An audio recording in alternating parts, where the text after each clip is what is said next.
பாடல் டிவி மற்றும் ஓவியம் டிவி நேயர்களுக்கு வணக்கம். இன்றைக்கு நாம் பிரபலமான வில்லிசை கலைஞரும் ஆன்மீக சொற்பொழிவாளருமான திரு கணேச பாலன் அவர்களை இன்னைக்கு சந்திக்க வந்திருக்கோம். வணக்கம் சார். சாய்ராம். எப்படி இருக்கீங்க? நல்லா இருக்கேன். இப்போ நீங்கள் நிறைய மக்கள் உங்களை கணேச பாலகன் அப்படின்னாலே பிரபலமான ஒரு நபர். கண்டிப்பா அப்படிங்கிறாங்க. அது மட்டும் இல்லாமல் அவர் ஒரு ஆன்மீகவாதி. இன்னைக்கு ஆன்மீகத்தில் இருந்துட்டு வில்லுப்பாட்டு படிக்கணுங்கிறது பெரிய விஷயம். கண்டிப்பா அப்படிங்கிறாங்க. இந்த வில்லிசைக்கு நீங்கள் உங்களை பற்றி சொல்லுவீங்க இல்லைக்கா மக்களுக்கு? வில்லுப்பாட்டு நாங்கள் ஒரு அது வில்லுப்பாட்டு எங்கள் குடும்பத்தில் பாரம்பரியமாக யாரும் பாடலை. நானாக அதை பாடணும்னு ஒரு முயற்சி பண்ணேன். அது குருவாக இருந்து யார்ட்டையும் முறைப்படி கற்றுக்கிடலை. அதை நானாக தான் சும்மா விளையாட்ட ஆரம்பித்தேன். அது உலக அளவுக்கு. எத்தனை வயசில் விளையாட்டுறீங்க? எனக்கு இப்போ 26 வருஷம் ஆகிட்டு. நாங்கள் எனக்கு ஒரு 20 வயசு 22 வயசுலேயே நாங்கள் ஆரம்பிச்சுக்கிட்டேன். ஓகே. 27 நீங்கள் எந்த வயசில் ஸ்டார்ட் பண்ணுறீங்க இதை? 22 ஆரம்பிச்சிருக்கேன். 22 வயசு. அப்பா, அப்போ 22 வயசுல எப்படி நீங்கள் எப்படியாவது உங்களுக்கு குருநாதர்னு யாரும் இருக்காங்களா? குருநாதர் எல்லாமே இறைவன் தான். இறைவன் தான். நான் சித்தர்களை ரொம்ப பிரியமாக கும்பிடுவேன். சாதுகளை ரொம்ப தேடி பார்ப்பேன். சாதுகளுடைய தொடர்பு எனக்கு ரொம்ப உண்டு. மற்றபடி சாமிகளுடைய இதில் சாதுகளை ரொம்ப சித்தர்களை வழிபாடு பண்ணுவேன்.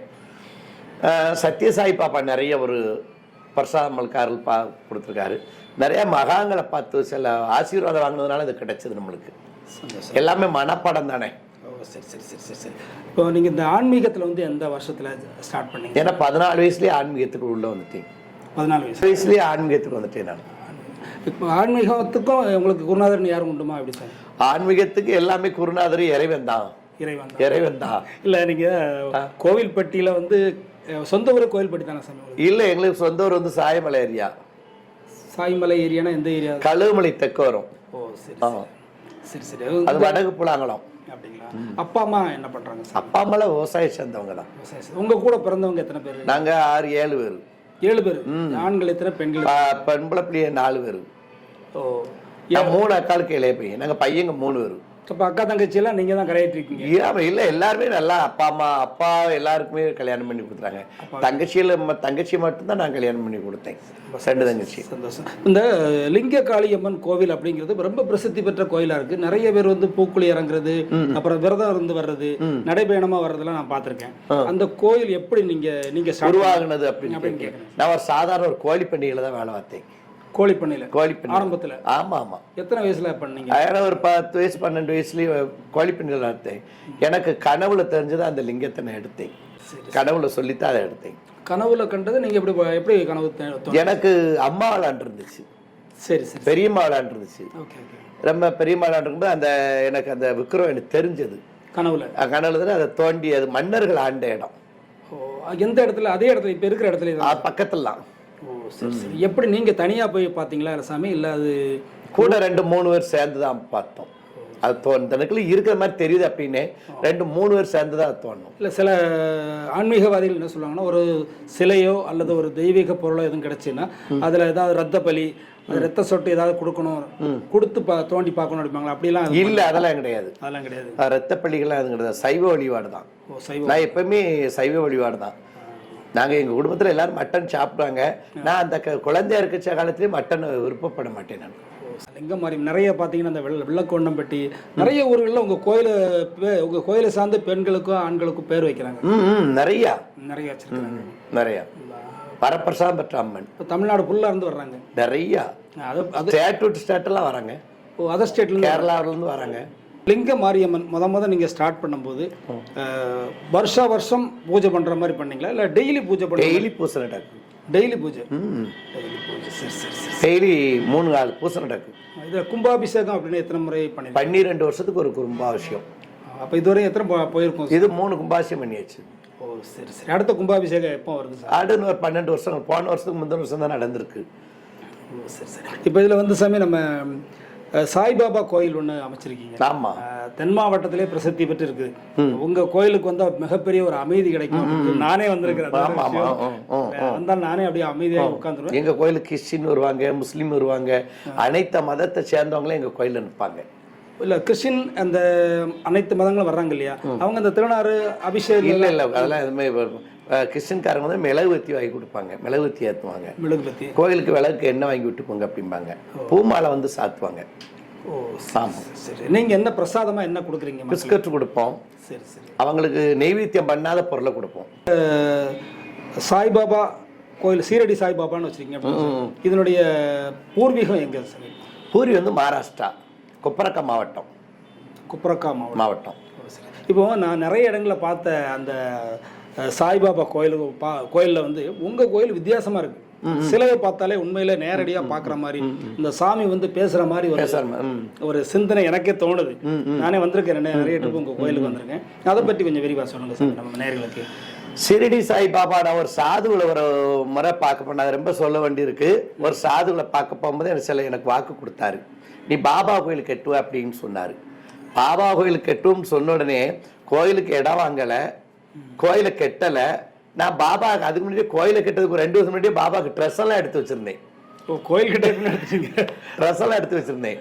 இந்த அப்போ ஒரு ஆளுக்கு இந்த ட்ரெஸ் என்ன அப்படின்னு, பாபா கோயில் கெட்ட போறேன் அப்படின்னு, நான் இடம் நிமித்தம் வாங்க போறேன் அப்படின்னு. அவர் சிரிச்சாரு, சவுளி கிடக்காரு. இல்ல எனக்கு அது காமெடியா இல்ல அவர் அதுக்கப்புறம் ஒரு பழமொழி சொன்னாரு, குளம் வருவதுக்கு முன்னாடியே தவக்க அணைப்போடு, குளம் வருவதுக்கு முன்னாடியே நீங்க கரை அணைப்போடுது இல்லை, இன்னும் இடமே வாங்கல, நீங்க அதுக்குள்ள இது மாதிரி செய்திகள் அப்படின்னாங்க.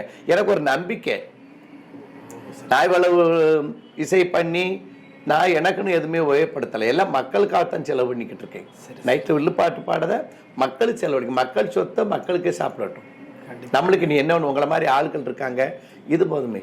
இல்லை, உங்கள் சேவைகளை பற்றி நான் நிறைய தெரிஞ்சிருக்கிறேன். அது மாதிரி வேலைக்கிழமை ஆனால் உங்கள் கோயில் ரொம்ப பரபரப்பாக இருக்குது. ஆமாம், அது இப்போ என்ன மதியம் ஒரு 12 மணிக்கெல்லாம் 5000 பேரை பார்க்கலாம். வாரம் நடக்குது. வாரம் 5000 பேர் சாப்பிடுதாங்க. எப்படி சாப்பாடெல்லாம் குவாலிட்டான சாப்பாடு தான். இல்லை, நிறைய பெரிய பெரிய கோயிலெல்லாம் கொடுக்க முடியாத ஒரு இதை வந்து நீங்கள் வேலைக்கிழமை நிறைய கொடுக்காங்க, மக்கள் செய்தாங்க. என்னுடைய உழைப்பு, நான் நைட்டு 100 நாள் 120 நாள் எல்லாம் முடிப்பு இருந்திருக்கேன்ல நான். கண்பாம்பா 120 நாள் வரைக்கும் முடிப்பு இருந்திருக்கேன். இல்லை, நான் அதை கேள்விப்பட்டிருக்கேன். அதாவது நைட்டு ஃபுல்லாக நீங்கள் வந்து வில்லுக்கு போகிறீங்க, ஆனால் காலையில் நல்லா ரெஸ்ட் எடுத்துட்டு இருப்பாரு அப்படின்னு வந்து பார்த்தா காலையில் பூஜை பண்ணிட்டு இல்லை, டைம்லாம் கிடைக்காது. வண்டியில் போவையில் வரையில் தூங்குத டைம் தான். சில வெள்ளிசை கலைஞர் எல்லாரும் பாடிட்டு போய் தூங்குவாங்க. தூங்குனாங்க, வீட்டில் கரெக்டாக சாப்பாடு கொடுப்பாங்க, தூங்குவாங்க. அடுத்து வில்லுக்கு கிளம்புறது வரைக்கும் தூங்குவாங்க, கரெக்டாக சாப்பாடு. ஏன்னா சாப்பாடெல்லாம் என்ன எதிர்பார்க்க முடியாது. நான் எப்போ எந்திக்கே எப்போ சர்வீஸ் பண்ணுறவங்களுக்கு தெரியாது. வெள்ளிக்கிழமை வியாழக்கிழமை அப்படி நைட் வில்லுப்பாட்டு போடும், பகல் சர்வீஸ் பண்ணுவேன். வரதாளுக்கு சாதவங்கள் ஒரு 1000 பேருக்கு 500 பேர் பார்ப்போம். இல்லை, ஜாதகம் பார்க்கறதுக்கு வரிசையில் உட்காந்துருக்குறாங்களே சாமி, அது எனக்கு புரியல. அதாவது சாதம் வருஷப்படி வருவாங்க, ஆளுக்கு கூட்டம் ரொம்ப வந்துச்சுன்னா எல்லாத்தையும் ஒன்றா கூப்பிட முடியாது இல்லையா? இல்லை, அதை பார்க்கும்போது உங்களுக்கு நீங்கள் மக்கள் வந்து கூடி இருக்கிறது உங்களுக்கு எரிச்சல் விட்டுதா இல்லை சந்தோஷமா? எரிச்சல் சொல்லக்கூடாது, பொது சேவை நம்ம வாங்கி வந்த வாரம். அந்த அவங்க வந்து என் மேலே கோவப்படலாம், நீங்கள் என் மேலே கோவப்படலாம், நான் உங்க மேல கோவப்படக்கூடாது. பார்க்கும்போது வரிசையில் அப்படி நிக்கிறாங்க, ஆனா நீங்க சிரிச்சு பேசி சந்தோஷமா இருக்கிறீங்க. ஆமா ஆமா, சில மனிதனுக்கு ஒரு ஆறுதல் தானே. முடிச்சுட்டு வந்திருக்கோம் அப்படிங்கிற ஒரு எரிச்சல் இருக்கு, அந்த இது வராது எனக்கு. ஏன்னா நீங்க என் மேல கோவப்படலாம், நான் உங்க மேல கோவப்படுறேன். என்ன தேடியில் வந்திருக்கியே, வீட்டுக்கு வந்தவங்களுக்கு ஒரு மறுவாதின்னு ஒண்ணு இருக்கு இல்லையா? இல்ல, இந்த அதாவது ஜாதகங்கிறது வந்து உங்ககிட்ட பார்த்தது வந்து ரொம்ப பிரபலமா இருக்குது, அவங்க சொன்னதெல்லாம் நடக்குது அப்படிங்கிறாங்க. பட் இதுக்கு நீங்க எதுவும் ஆர்வம் வந்து படிச்சிருக்கீங்களா? இல்ல இல்ல இல்ல இல்ல, எல்லாமே ஒரு என்ன ஆறுதல். எந்த மகா எந்த பள்ளிக்கூடத்துல படிச்சாங்க? இல்ல, ஆர்வம் படிச்சாதான் ஜாதகத்தை. இல்ல இல்ல, கொங்கனர் எந்த காலேஜ்ல படிச்சார், பள்ளிக்கூடத்துல படிச்சாரு, கோரக்கர் எங்க படிச்சாரு, ஷிரடி பாப்பா எங்க படிச்சாரு, சத்யசாய் பாப்பா படிச்சாரு. பெரிய மகாங்கள்லாம் சித்தர்கள் ஞானிகள் எந்த பள்ளிக்கூடத்துல போய் படிக்கலையே. அப்புறம் எப்படி சாமி அப்படி கரெக்டா சொல்றீங்க? ஒரு கணக்கு தான், ஒரு அனுபவம் தான். அனுபவம் தானே படிப்பு, அனுபவம் தான். நாங்களும் சாதாரண கிராமத்துல வந்தவங்க, ஆடு மாடு மேய்ச்சவங்க தான். அந்த கிரக நிலையை சொல்றீங்க? ஆமா, கிரக நிலைமை பார்த்து அமைக்குது.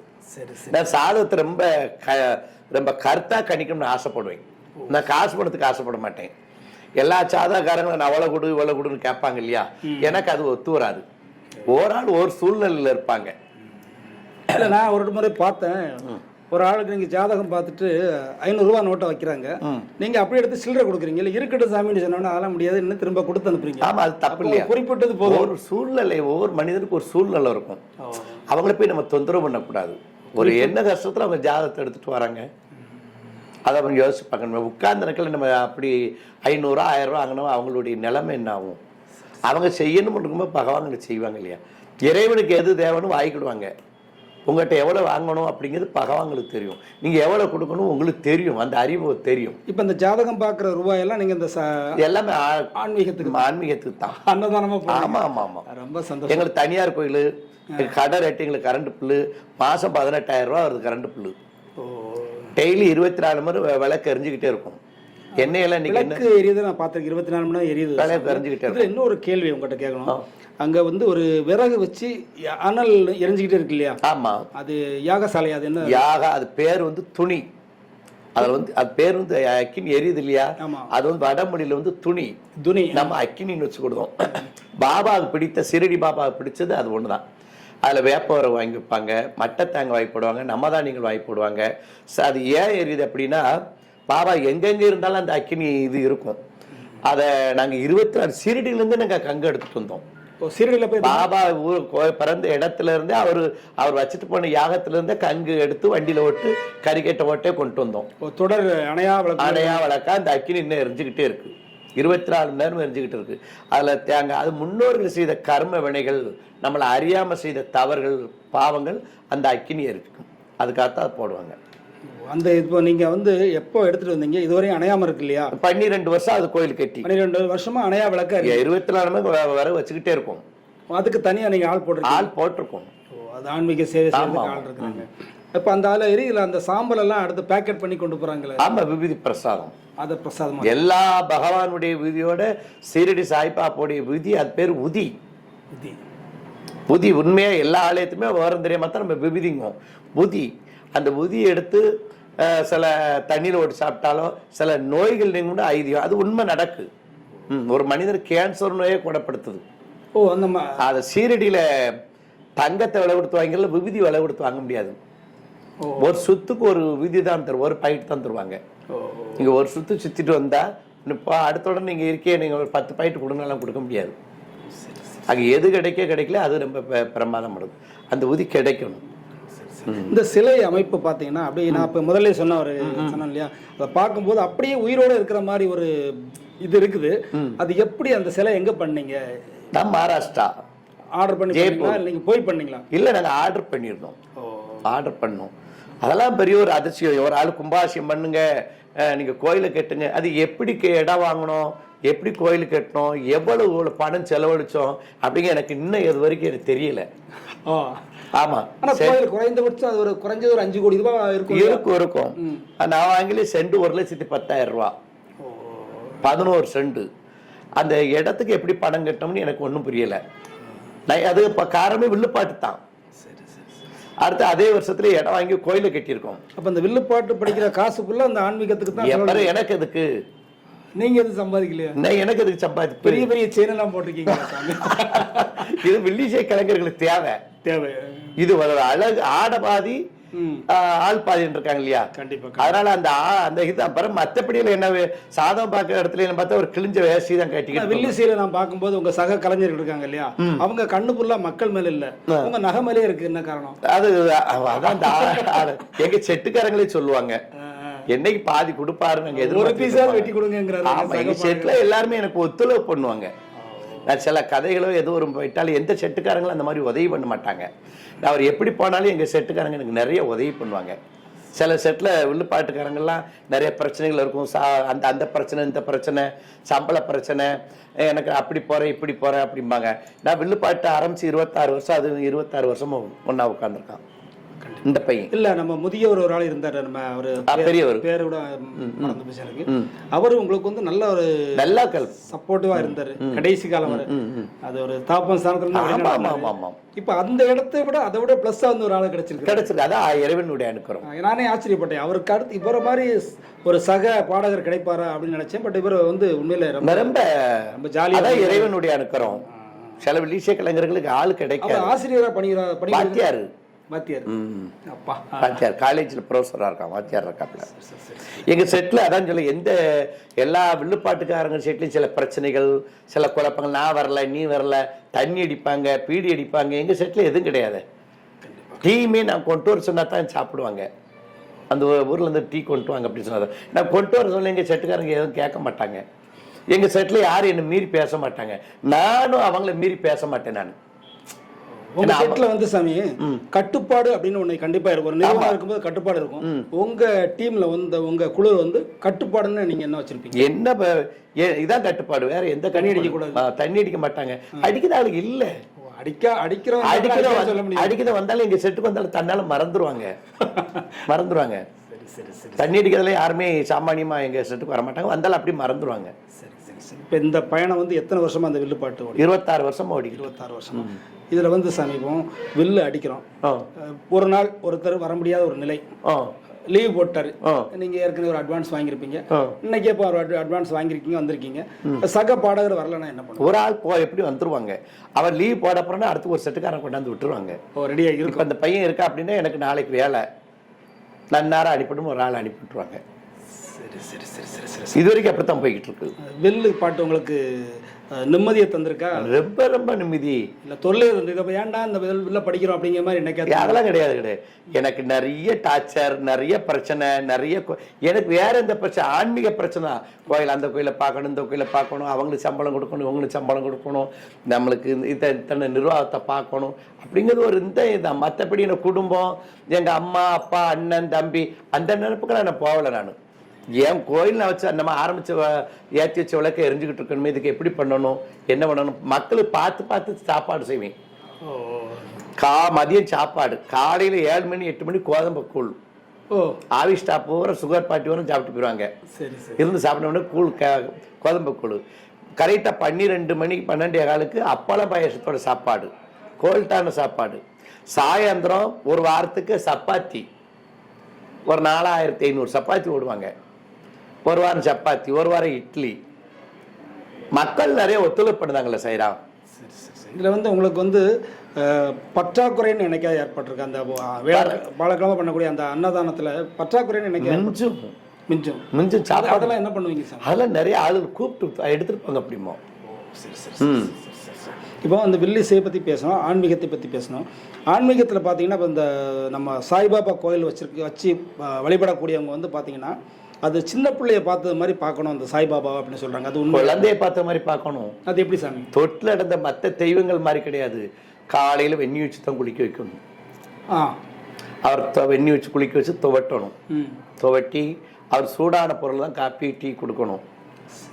அடுத்து மதியத்துக்கு சாப்பாடு சூடான தான், 3-4 தடவை சாப்பாடு சூடாக தான். வர நைட்டுக்கு அந்த அவர் ட்ரெஸ் எல்லாம் எடுத்துட்டு வேற ட்ரெஸ், ஒயிட் அண்ட் ட்ரெஸ் போடணும். காலுகையெல்லாம் பிடிச்சி விட்டு அவருக்கு தூங்க வைக்கணும். கொசுவலை விட்டு தான் தூங்க வைப்போம். ஆமா, பச்சைதான் நிறைய பேர் சொல்றாங்க, பச்சை பிள்ளைய மாதிரி பார்க்கணும். அந்த இடத்துல நம்ம இருந்தோம்னு சொன்னா வேற எந்த வேலைக்கும் போக முடியாது, எங்க சுத்தினாலும் காலையில பூஜைக்கு வந்து நிக்கணும் அப்படிங்கிறது. அதனால நம்ம பேசணும்னா அவர் இங்க நம்மளோட நிற்பாரு. அவர் நிற்பாரு. அவர் நின்னாத்தான் பேச முடியும். பாபா சொல்லியிருக்காரு, என்னை பற்றி பேசுறதுக்கும் கொடுத்து வச்சுக்கணும், என்னை கேட்கறதுக்கும் கொடுத்து வைக்கணும் இருக்காரு. எல்லாரும் அதை பேச முடியாது. சரி, நிறைய வினைகள் எல்லாம் தீர்ந்துருக்கு. ஆமா, நிறைய ஏட்ட சத்யசாய் பாப்பா ஒரு 1,00,000 பேர் நிற்கும் போது, புட்டபுரத்தில் நிற்கும் போது என்னை கூப்பிட்டு, அவ்வளோ ஒரு ஆள் இருக்கும்போது என்னை கூப்பிட்டு சில வார்த்தைகள்லாம் பேசினார். ஆமா, நிறைய பண்ணியிருக்காரு.